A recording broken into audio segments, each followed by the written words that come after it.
Welcome to Data Science Now, a podcast by Closter about the latest trends in data science with your host, Fabio Vasquez. Understanding the coronavirus with data science.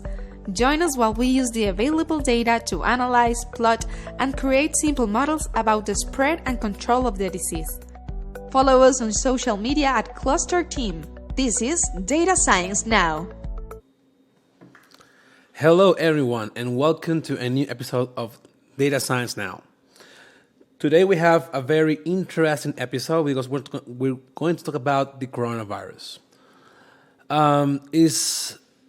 We are in a situation that we've been before, but now I think you may know that there are some new complications to this disease in particular, and there are a lot of information. So this is the first type of disease we have in this new era of information where everything is in social media, everyone is sharing information. So we need to find a way of trusting sources for this. And that's what we're going to do today. The idea of this session, if you're going to hear it in the podcast later, make sure to wait for the newsletter that's going to happen tomorrow, because I'm going to send the link to all of the things I'm going to show visually here right now. So we're going to start by studying the free open source data we have. I'm going to teach you how to download that data. And after that, I'm going to teach you how to study, plot it, analyze it, and get your conclusions from it. Something important here, and this is a disclaimer, and I'm not an expert in the field. I'm not a physician. I'm not an expert in epidemiology. But I've been researching for a while to be able to create this type of studies and to help you understand better what we have for this disease. Just for you to have a complete idea, and if you're lost in the space and you don't know what's the coronavirus is actually a virus that is a novel virus, what we have right now, meaning that we have a new variation of the coronavirus. It's called SARS-CoV-2 by the ICTV, that means the International Committee on Taxonomy of Viruses, or COVID-19 by the World Health Organization. We're going to refer to it as the coronavirus, but I'm talking about the SARS-CoV-2 or the COVID-19. This began in China, in Wuhan, Hubei, back in December, and it's been spreading a lot in this past weeks. As the moment I am recording this, we have 219,012 cases, and that's a lot. If you consider that just a few weeks ago there were less than 100,000. And so we have different sources, and this is the beginning of the talk. So where can you find the best sources of information before trusting anything you read? So there are some people that they are called the Worldometer. That's WORLDOMETER.info. In there you'll find a section called coronavirus, and that's very good information on the virus. Not only about the active cases and the deaths and all of this, but you also have some basic studies, the symptoms of the disease, the incubation period, and all of these things that you should be aware of. Another good source of information is the CDC. The CDC is the Center for Disease Control and Prevention of the United States. The webpage is cdc.gov. In there you'll find a lot of information about the coronavirus, how it spreads, the symptoms, prevention and treatment, and what to do if you're sick. You'll find there a lot of PDFs And all of this information is free to download, so make sure you do that. Another good source of information is the National Institute of Health. The webpage is nih.gov.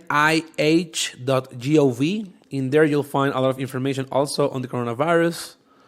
One other good source of information is the Harvard Health webpage, and is health.harvard.edu. In there, you'll find in the first webpage the Coronavirus Center of Resources, and you'll find there not only about what's the virus, but also what you should do if you get sick, and how can you prepare your family and friends for it, and all of that. The last one, I think it's a dashboard created by ArcGIS, and you can find that if you search online for gisandData.maps.arcgis.com, or just search for ArcGIS dashboard, and you'll find all the information there. So those resources are the ones you should be trusting. I mean, of course, you can trust some of the like newspapers and YouTube channels maybe, and television shows. But if you want to confirm what they're saying, you have to look into these web pages. So now we know the sources of information. Again, if you're just watching this or hearing this tomorrow in the podcast, make sure to check for the newsletter, because all of the information is going to be there with links. Now we're going to go to the actual data. So I prepared for you a notebook, a Python notebook, that I'm going to be sharing with all of you for free tomorrow in the newsletter. If you don't follow me on that, just search for me on LinkedIn, and you'll see the articles I have there, and then you'll click on the latest episode, and you'll find both the video, the podcast, and the links I mentioned, and also this notebook I prepared right now. So let's get started with the data we have here. So I'm using Colab here. If you don't know Python, don't worry. I'm gonna try to explain in very simple terms what I'm doing here with the data. But before that, are we seeing the screen? All right. So let me just wait for a little second here, and I'm gonna show you. The first thing I'm going to show you is how to download the data, where you can find it. So there's a website called Kaggle, and Kaggle is a very interesting site where you'll find a lot of information, not only on the coronavirus, but also on different things. And I mean, you can find thousands of data sets for free to use and to practice your data science knowledge. But right now there is a data set that I'm going to put the link later in the newsletter, that is called the Novel Coronavirus Virus Data Set. And it's actually, some people got together and they searched for the data online, and they found a way of putting everything together for you to download for free. So this data here comes actually from this other website.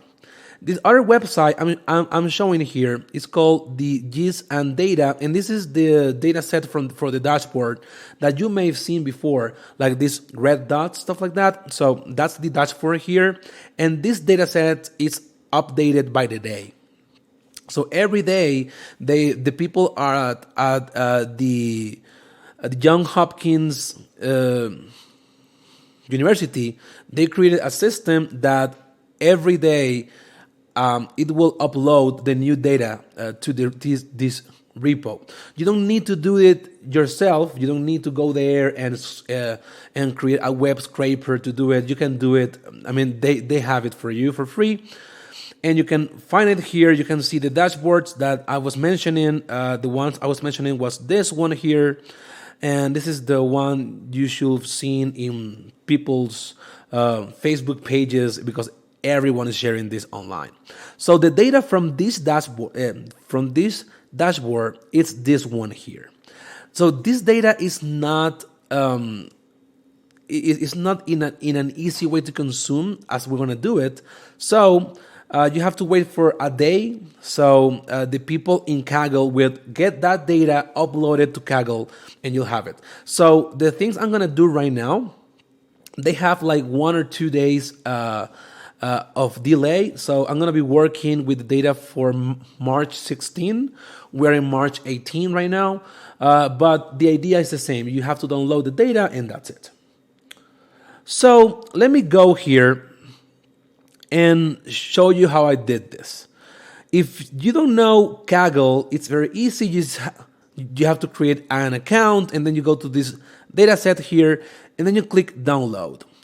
This will download several data sets. The most important one here is called COVID-19 data.csv.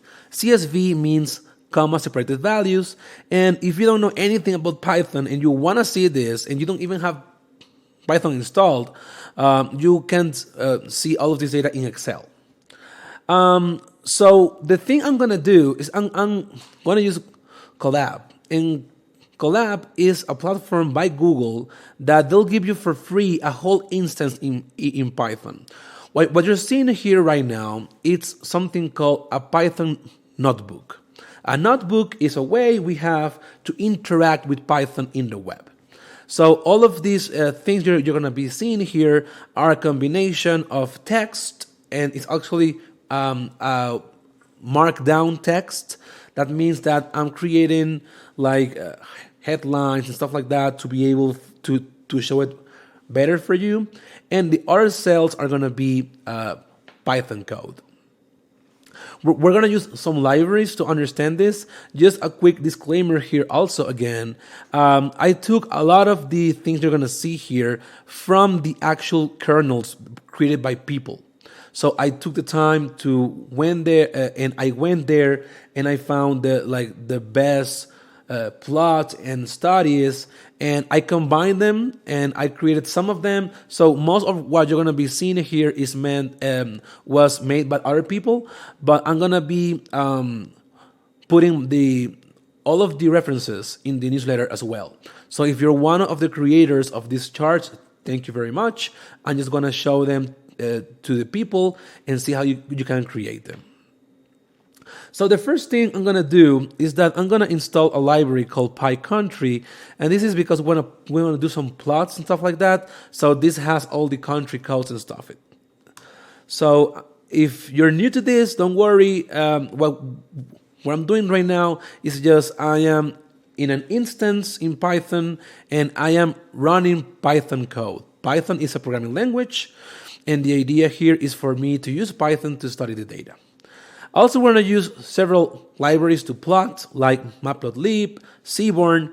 We're going to use a library called Pandas that is the standard library for studying data in Python. I'm going to use Plotly, that is a library that helps us create interactive plots. And I'm going to use a library called Prophet by Facebook. And Prophet is a library that will allow us to create time series predictions. So let's say you follow my steps and you have downloaded the dataset from Kaggle. What you have to do is to create a folder here in Colab and upload all of your datasets. It's just like a regular upload. You click here in upload, and you can find it in your computer, and that's it.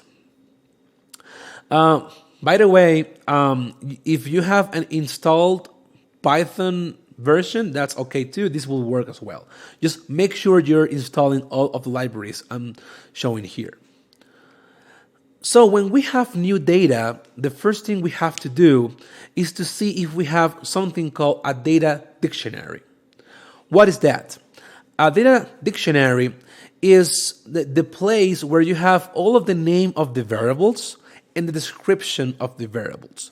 Sometimes you don't have that, and you'll see in your day-to-day as a data scientist that sometimes you don't have that, but luckily for us, the people here at Kaggle created a dictionary, and it's here, the column description.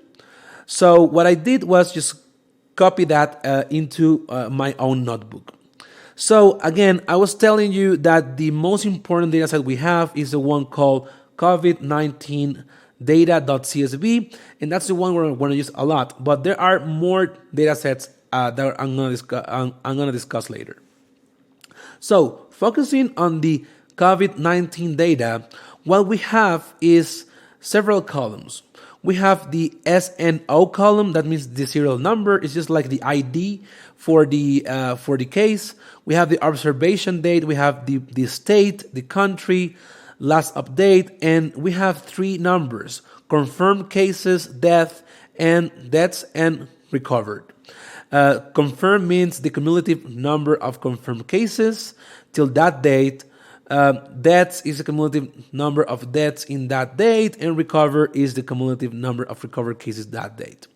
So what you see here in this code right now is that I'm using Python and pandas to read my data.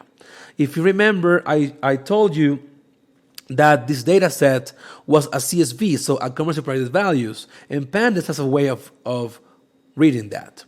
So what I'm going to do is I'm going to read my data set in a variable called df, it stands for data frame, and I'm going to just rename some columns. I'm going to rename the column observation date to date, and I'm going to rename the column to region to country. After that, I'm going to read three more data sets, and they are the time series for the confirmed, recover, and deaths. We're not going to use them, but it is just for you to know how to read this data also. So to run something in Colab and in any notebook in Python, you click Control Enter. And okay, we have to run this before because we need to import all of our libraries. I'm gonna run it here, and now we have our data. So if you want to see your data frame, this is what we have. So this is the data that people are using to understand the virus. We have here the serial of the and we have here the country, the date of observation, and what you have here is something like this. In the confirmed column, you have how many cases were confirmed on that date in that country. All right. So there was one case in January 22 in China, and there were 14 cases in January 22 in China, but they are different states. So in here you see that for some countries, this is not going to happen for everyone, for every country. We're going to have how many cases were confirmed in each one of their states. So this is what we have. If you see the data frame called df confirmed, what you have is by country how many cases were by country and state, how many cases we have confirmed. So this is what you see in here, and it's this is an accumulation of cases, so it has to grow from left to right. So this is a different way of having the same data, maybe, but in a different data set. So the earliest cases we have in this data set are from January. Okay, and the latest, so the newest cases we have are from March 16. So we are 2 days behind here. So the numbers you're going to see here are not the exact numbers you're going to see in the dashboards, but you just have to download your data again, and you'll see that if you want to have it like right now, you can download it tomorrow and see the results for today. So I downloaded this a day ago, so I have 2 days lag or delay. If you download it tomorrow, you'll have the data for today also. So as I was mentioning, this Kaggle dataset is behind the actual data from the people at Argus. If you really want to use the actual data for the day, there's a way of reading that directly from the web with pandas in Python. I'm creating here a new dataset called dfnew, and I'm reading the CSV that is inside here. So how did I find where to read this? So you go here to the COVID data, you go here to the reports, and in here you have all of the dates. So as you can see here, 2 hours ago, we have the data for today. So March 18, here you go. And what you're seeing here is how many confirmed deaths and recover people were in each one of these countries and states. So what you do, if you want to read this from the web, you click here on raw, and you have this weird format here. You copy this URL from here, and you paste it in your notebook. I'm going to paste it right now for you to see it. Okay, and now I'm going to rename again the country region to country when I'm going to read it. And so as you can see here, we have data for today. I'm not going to use this data set. I'm going to use the data set from Kaggle because it's cleaner. But you can use whatever you want. These are the actual sources people are using for their papers, so you can trust them without any issue. So the first question you may ask is like, how can I reproduce what I'm seeing in the news? I mean, can I trust the news? Can I trust how many cases they're saying there is in my country?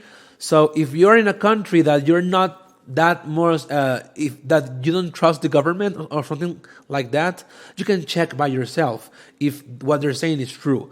Again, one limitation we have right now is that this data comes from different sources that the people at Argus and all of this are compiling, but they have to trust what the governments from each country are saying.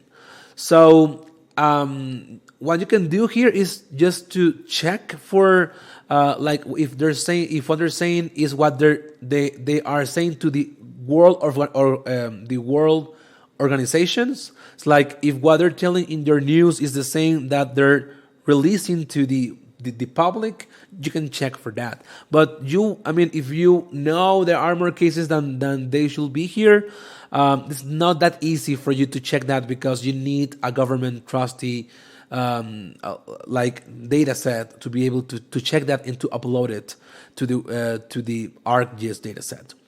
So what I'm going to do here is use a function called group by. My question here is how can I get how many cases there are by country and date? So I'm going to use something called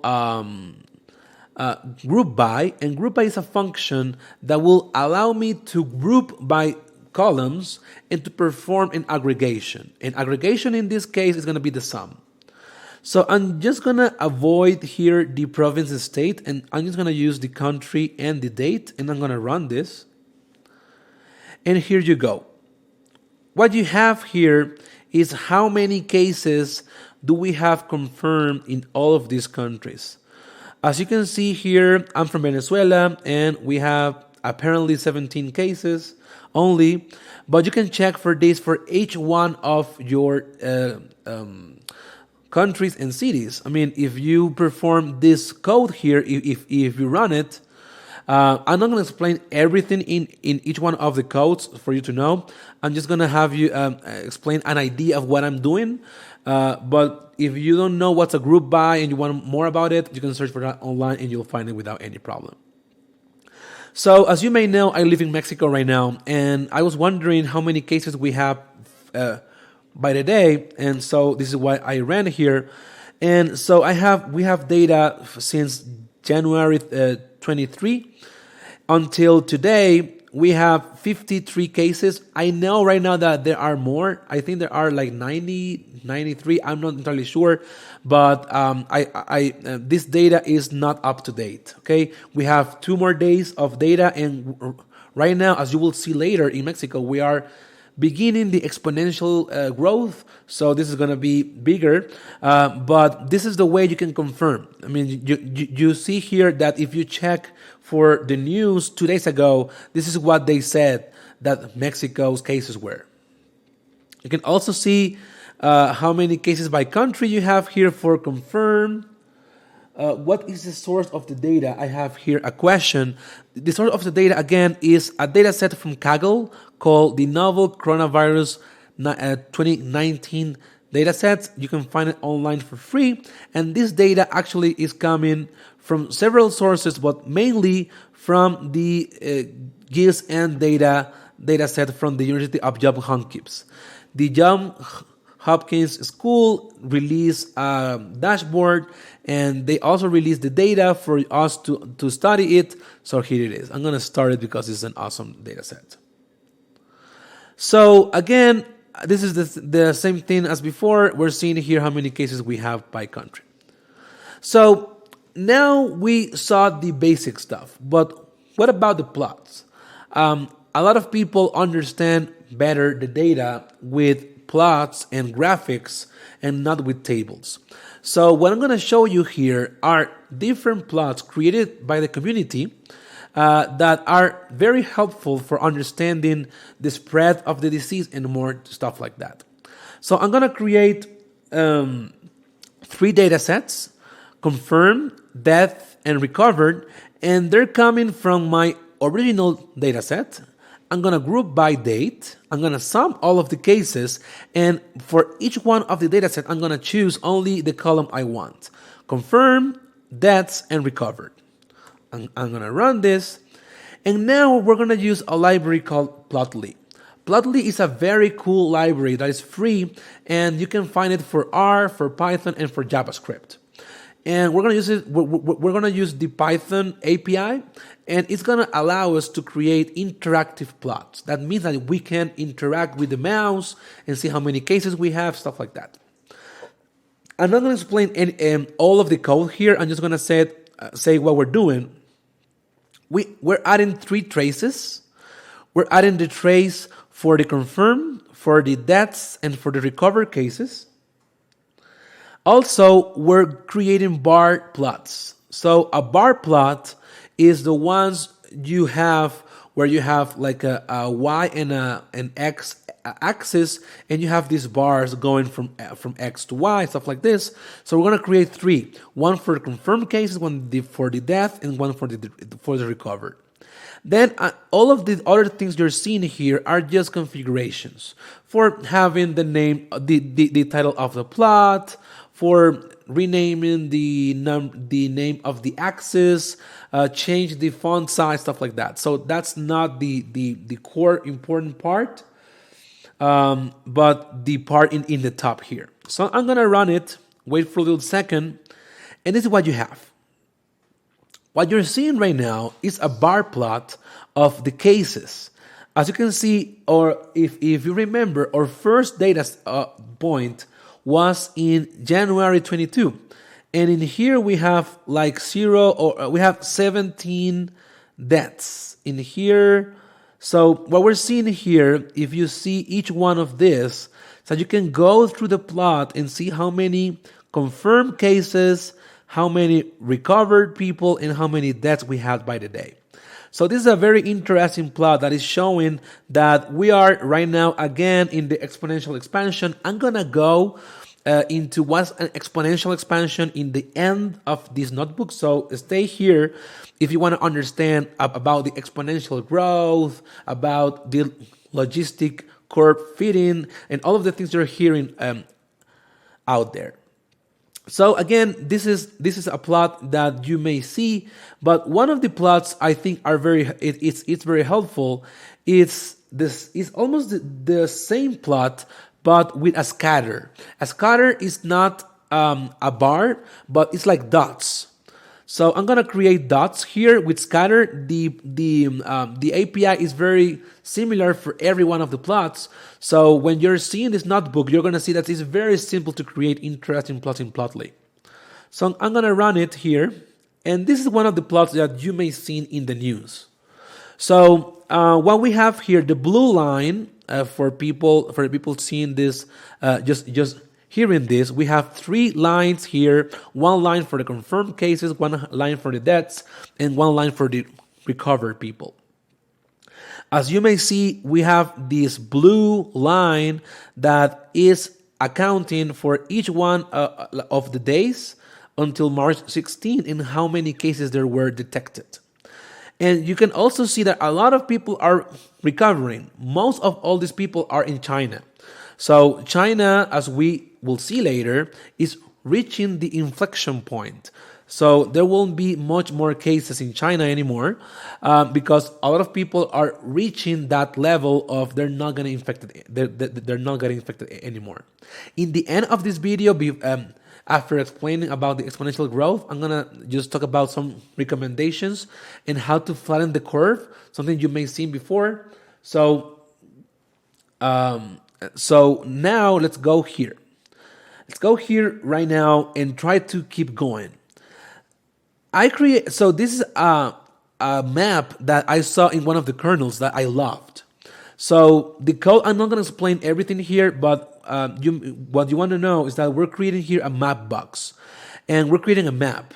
And what you're going to see is an animation of how many cases there were per country from January 22 until March 16.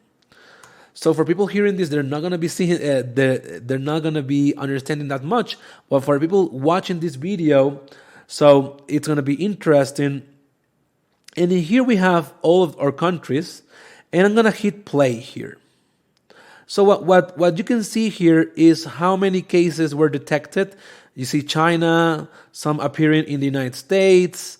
We have some in Spain, some in Italy. It's going to start growing very soon, as you will know, as you will see. So we have some in Africa, some in South America, Brazil, Argentina, and now we have what we have right now. Almost a lot of, I think we have 171 countries with cases of coronavirus. So here you're seeing the same data that was in the dashboard there, but we were able to reproduce it.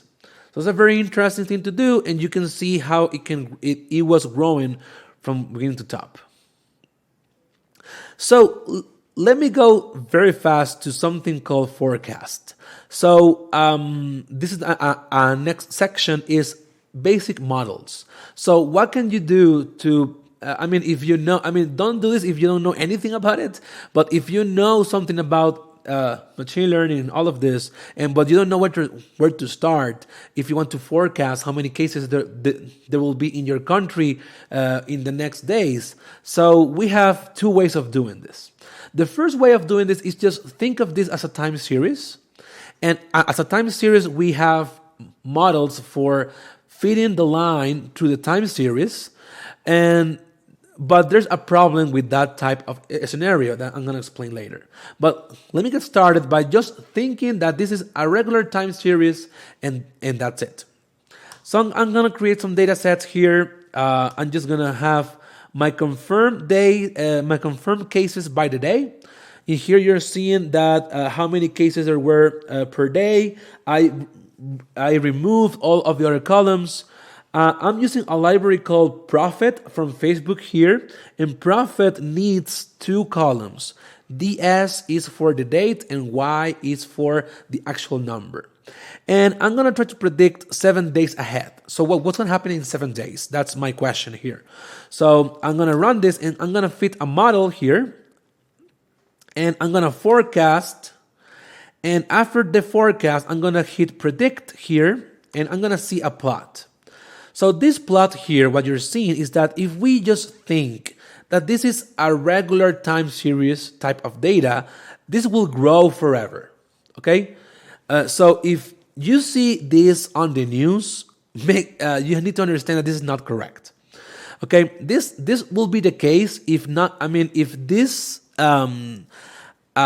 if you think about it, you cannot grow until you have 30 trillion cases, because there's not that much people. So it's insane to think about that.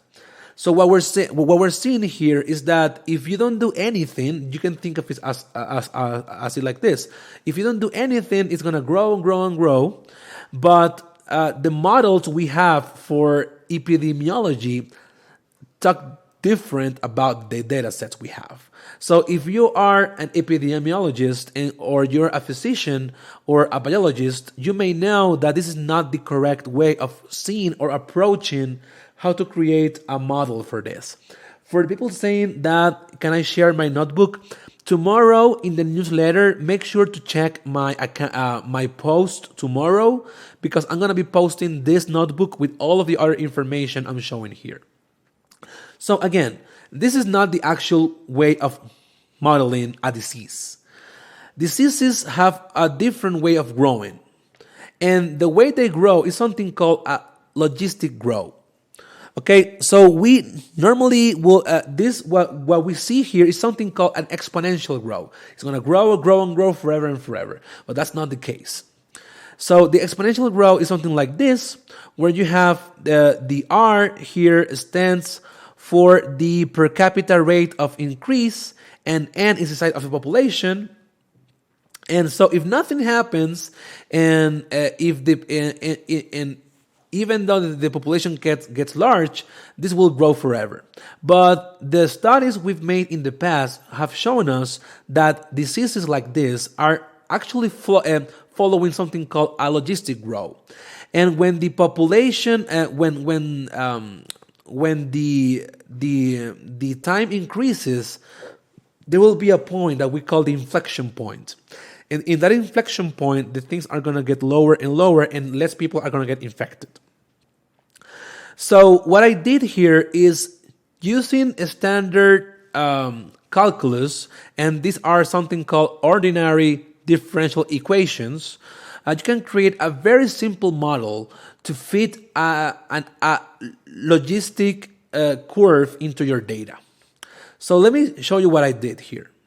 So I got all of my countries that are 171 there, and I got all of my data for the people confirmed there. And what you're going to see here is the plot for the countries that have more than 500 diseases. 500 confirmed cases. So you see China is the worst one here, but as you can see, China is not following an exponential growth. It's much more close to this logistic growth. So even though we're seeing that all of the other countries are going exponential, for the logistic regression, are you still using? No, I'm not going to use a regression like that, Sakit. I'm just going to use... Prophet is not using that. It's using time series models. You can find that online. You can see how they're doing that, but it's not a logistic regression. And now I'm gonna fit a logistic growth that is not the same as a logistic regression. In this case, I'm gonna fit a curve that is a logistic one, but it's not the same as we learn in machine learning or statistics as the logistic regression. So what I was saying here is that even though we're seeing that all of the countries like Spain, like Italy, they're going exponentially up, they're not going to stay like that forever. There's going to be a point that we call the inflection point, that the curve is going to flatten. Okay, and the idea here is to calculate when that's going to happen. So what we're going to do here is that we're going to, if you remember this, if you see here this equation, we're going to solve for n. And when we have n, we're going to just fit this curve into our data. For easy programming, what we're doing here is that I'm transforming k to a, I'm transforming this one here to b and c and x. So it's an easier way for you to understand it. So you'll see that in your in the notebook. So the first thing I'm going to do is that because I know China is now in the logistic curve, I want to be able to fit a line to those points. So I want to be able to fit a model that follows the curve we have here. So to do that, I'm going to use a library called SciPy. And SciPy has a function called curve fit. And I'm going to define my curve that is going to be the exponential curve, the logistic curve I mentioned before. And I'm going to use the data for the confirmed cases to do my model. I'm going to also put there my number of recovered people and the deaths, but we're only going to use the confirmed cases to build the model. So let me get started here. So you have here the confirmed cases in China, and I'm going to just build my model here, and then I'm going to run it. And as you can see here, we see that China, it's so around the 90,000 cases, China is going to flatten up. So our model is saying that China is on the verge of ending the spread of the disease. So this is what we're hearing a lot, and there are a lot of cases to what that's happening. I'm going to create a function to do this for other countries as well, not only China. And I'm going to try with Italy. As you may see, Italy is here right now, like 30,000 cases. And sadly, with our model, this is saying that they're going to go as high as 100,000 cases. So again, this is not the model you have to trust right now. You have to try different models to see what's the best fit here. And I'm not even explaining here how to see if this is wrong or not. You have to search for metrics and all of those things that I'm not covering here in this video. Let me see for Mexico now. So Mexico is going to keep growing, sadly. I could only test for 2 more days. So I think my model is saying that for tomorrow we should have 140 cases, something like that. Okay, so that's what's happening here. So we're fitting a curve that it's trying to fit our data. And with this data, we can also predict some stuff. Let me finish this by just producing some plots here. If you want to see how to create this bar plot of how many cases you have per country, I have the code here. You just put it whatever you want. And if you want to show this to your family, your friends, or you want to check that the people are saying are telling the truth, you can check here. Again, this data is 2 days behind. So we have more cases in each one of these countries, but this is the way on how can you do this. To finish, there is another field that is not entirely close to data science, and we have ways of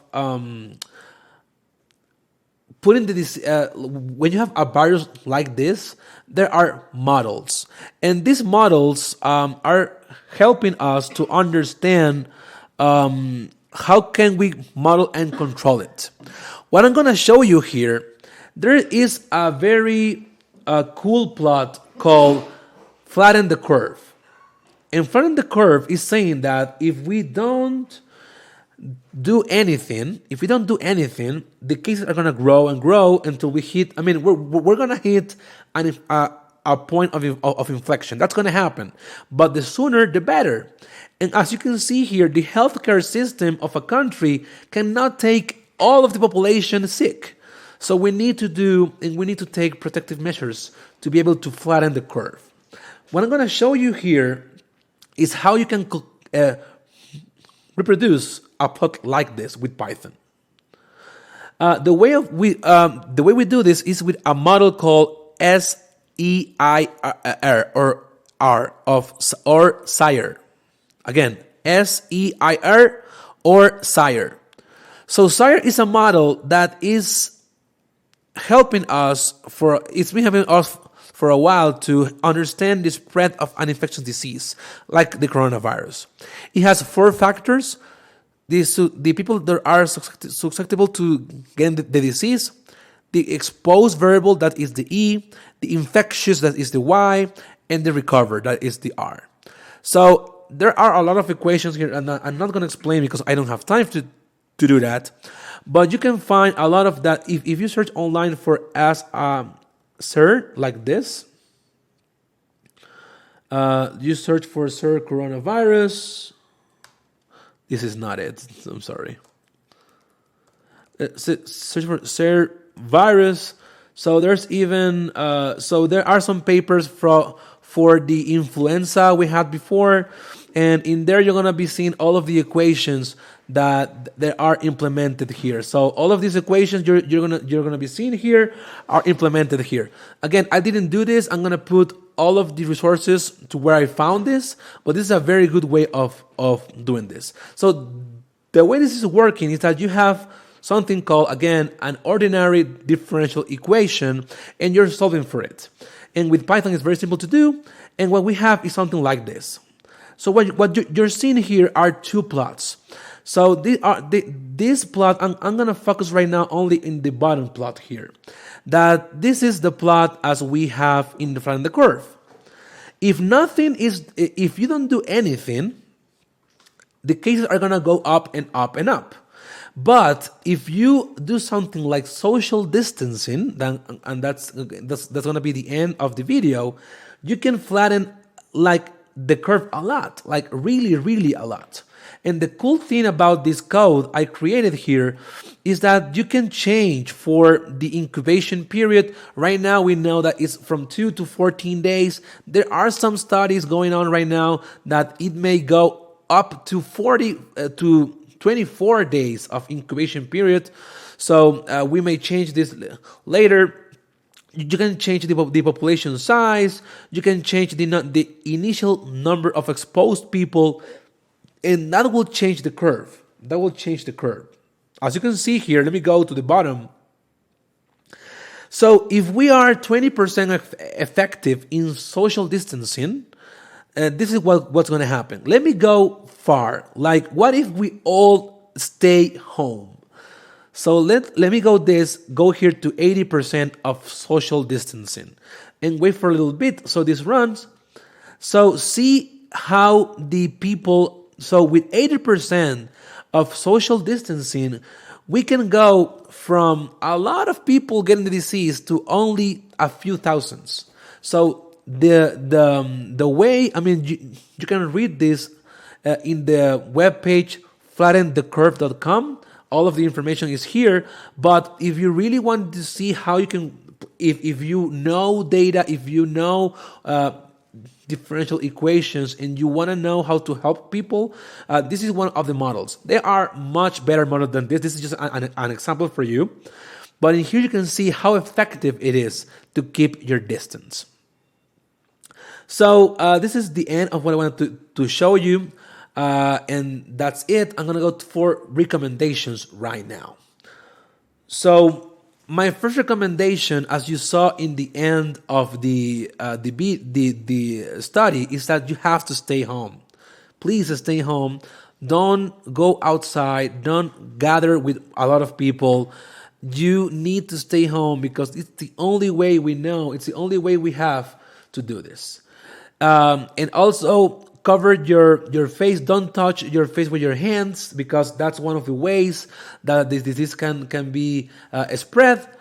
And hopefully this will help people to understand better the data and get more studies. Tomorrow we'll have all of this information in the newsletter with much more things to watch. And make sure to follow us at Closter Team and Closter. Thank you very much to my team, Gabriel, Eileen, and Hazel, for helping me create all of this for you guys. And remember to follow us on social media, Instagram and Twitter at Closter Team, and at LinkedIn at Closter. We're going to put all of this data, all of these notebooks, all of this code online for you for free, and all of the resources I just showed. Again, stay home, don't touch your face with your hands, and try to eat healthy, and just don't do anything crazy. See you soon and next week. Bye-bye.